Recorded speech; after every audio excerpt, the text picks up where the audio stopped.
नमस्कार माझ्या तमाम शेतकरी बंधू आणि भगिनींनो, आपण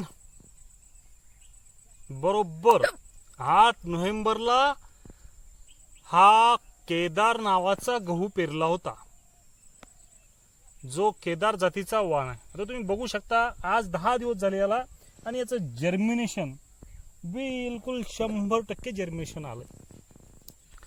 आता ह्या केदार वाणाचं बियाणं आपण एकरी 40 किलो वापरलेलं आहे. हे रान कंप्लीट 1 एकराचं क्षेत्र आहे, हे आमच्या मित्राचं क्षेत्र आहे. परंतु मी ते बटाईनं करतो. आमचे शेजारी आहेत घोंगे बंधू, त्यांचं माझ्याकडे बटाईनं शेत असतंय. मग हा गहू वाण पेरला आपण, तर हे याच्यामध्ये आपण हे रासायनिक करतोय. आणि या रानामध्ये आपण एक बॅग ही 12-32-16ची घेतलेली आहे आणि 40 किलो गहू पेरलेला आहे. तर आज 10 दिवस झाले, तर याचं अपेक्षित उत्पादन हे 18 ते 20 क्विंटल अपेक्षित आहे. आता बघू, परंतु ज्या प्रमाणात मी हे दाट घेतो तुम्ही बघू शकता, एवढी घनदाटी जी केली तर याच्या ओंब्या त्या प्रमाणात पडतील. आणि हो वाण जवळपास शरबतीमध्ये मोडतोय. आणि याला आता सध्या काही पाण्याची गरज नाही, पण येणाऱ्या 10-12 दिवसात म्हणजे 20 दिवस कंप्लीट झाले की याला पाणी देऊ. परंतु असं हिरवेगार रान असलं की माणसाला करमतंय. आता आपल्याला यावर्षी पाण्याचा जवळपास शॉर्टेज आहे. इकडे आपली कपाशी असल्यामुळे आपण इतर पिकं घेऊ शकत नाही.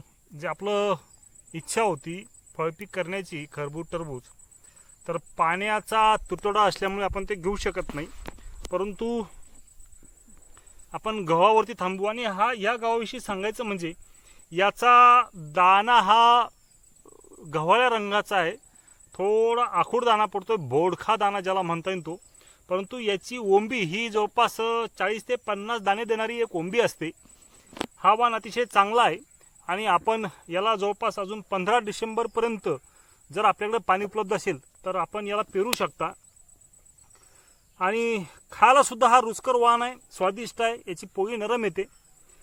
आणि हा मी स्वतः माझ्या हाताने पेरलेला आहे. त्यावेळेस मी तुम्हाला व्हिडिओ टाकलाच होता, की माहिती दिली होती की मी स्वतः हा पेरल्यानंतर जो बंशी मी 2-4 दिवस अगोदर तुम्हाला दाखवला, की त्या बंशीचं अंतर होतं 2 दाण्यातलं जवळपास 4 ते 6 इंच. परंतु आता बघू शकता हे 4 ते 6 इंचामध्ये याचे जवळपास 1, 2, 3, 4, 5, 6, 7, 8, 9, 10, 11, 12, 13, 14, 15 जवळपास हा 5 इंचामध्ये 15 याचे झाड आहेत. आता हा फुटवे त्या प्रमाणात करणार नाही, कारण की याची झाडांची संख्या जास्त असल्यामुळे एका झाडाला एक ओंबी येऊन जाईल. म्हणजे याच्या 6 इंचामध्ये 15 ओंब्या तर ह्या कुठंच नाही गेल्या.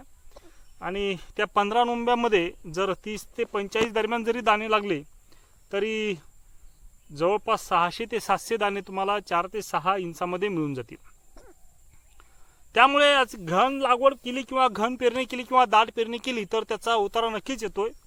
फक्त याची आता जी फुटवे काढण्याची अवस्था असेल, नंतरची याची मुकुटमण्याची अवस्था असेल, नंतर याची फुलोरीची अवस्था असेल, नंतर याचा चिक पाणीची अवस्था असेल, नंतर याची दाना भरण्याची अवस्था असेल, ह्या 4 स्टेपला आपल्याला याला पाणी द्यावं लागणार आहे.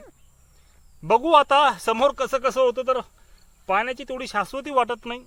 आता वाण खूप चांगला आहे, बघू शकता हिरवगार रान झालंय. पशु पक्षी सुद्धा त्याच्यामध्ये खेळतायत. मोर बघा तिकडे, मोर सुद्धा ह्या रानात नेहमी असतात. आपल्या नदीकाठाला, हा नदीकाठच आहे, ही आपली विहीर या ठिकाणी आहे.